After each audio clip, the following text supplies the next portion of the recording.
اور گورنمنٹ نے کہا کہ ہم عافیہ صدیقی کے لیے کام کریں گے ان کی رہائی کے لیے.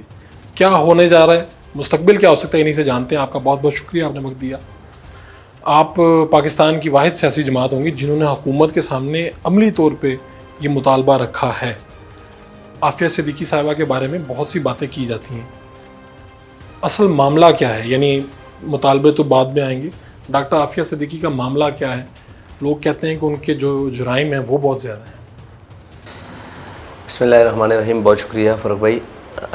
ڈاکٹر عافیہ صدیقی کا معاملہ جو ہے, جس گناہ پر انہیں سزا دی گئی ہے بقول ان کے, اگر وہ گناہ تھوڑی دیر کے لیے مان بھی لیا جائے تو ایک پسٹل تاننے کا جو گناہ ہے, کیا وہ 86 سال قید ہے؟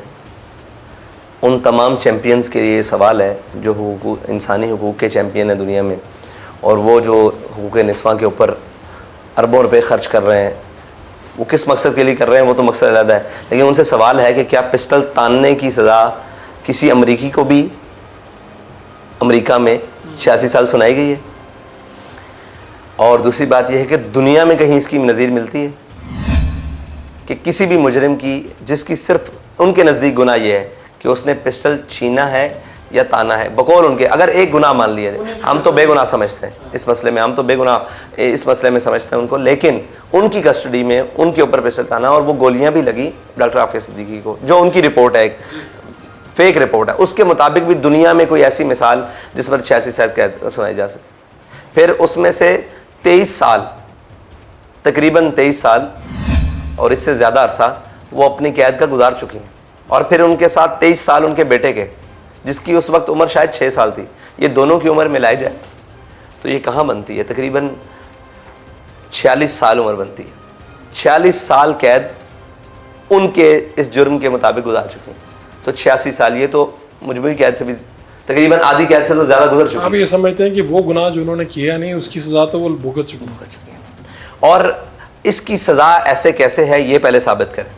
دوسری بات یہ ہے کہ آج تک ہمارے نزدیک جو کیس ان کا سامنے آیا ہے, کسی بھی گورنمنٹ نے سنجیدگی سے نہیں.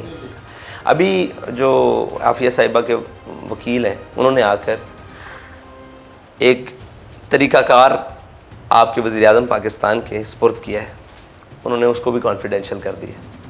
انہوں نے بتایا کہ کیسے رہائی ممکن ہو سکتی ہے, انہوں نے اس طریقہ کار کو بھی کانفیڈینشیل کر دیا. ٹھیک ہے, کانفیڈینشیل کریں, کسی کو کریڈٹ نہیں چاہیے, ہم کہتے ہیں ہم نام بھی نہیں لیں گے, لیکن قوم کی بیٹی ہے, اس میں کوئی شک نہیں کہ قوم کی ہزاروں بیٹیاں یہاں بھی ہیں, لیکن یار ایک عرصہ بہت ہے. آپ کہتے ہیں یہ پاکستان کی غیرت و اہمیت کا معاملہ, پاکستان کی غیرت و اہمیت کا معاملہ بھی ہے. پاکستان اور اسلامی تاریخ میں کسی ایسی جگہ کوئی واقعہ نہیں ملتا کہ کسی نے اپنی بیٹی فروخت کی ہو چند ڈالروں کے عوض, اور پھر اس کی شناخت سے بھی اس کے دل پر گراں گزرے کہ جناب ہم نے اس کو ماننا بھی نہیں.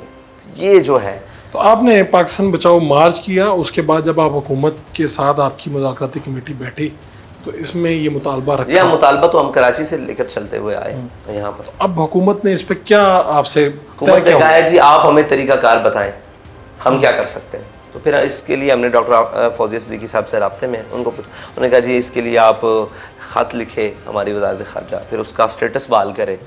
ڈاکٹر عافیہ صدیقی کا پاکستانی سٹیزنشپ اتنی دیر میں ان کے ایکسپائر ہو گئی ہوں گی, پاسپورٹ بھی, آئی ڈی کارڈز بھی, اور جو بھی چیزیں ہیں, تو ان کا اسٹیٹس بحال کرے. اور یہ ساری چیزیں جو انہوں نے رکھی ہیں وہ ہم نے ساری ان کے رکھی ہیں. ہمارے سامنے ابھی تک حکومت نے کوئی ایسی بات نہیں کی کہ ہم اس مسئلے میں دائیں بائیں ہوں گے. انہوں نے کہا جی جس طریقے سے ہو یہ آنا چاہیے. اور پھر کریڈٹ کی بات آئی, ہم نے کہا ہم خاموش ہیں, آپ کریں. ابھی بھی ہم دینے کے لیے تیار ہیں کہ یہ سارا کچھ حکومت نے کیا ہے, جس دن ہو جائے. اگر نہیں کریں گے تو پھر صاف ظاہر ہے تنگ آمد بجنگ آمد, ہم کوئی اگلا راست قدم اٹھانے کے لیے مجبور ہوں گے کہ حکومت اس کے اوپر.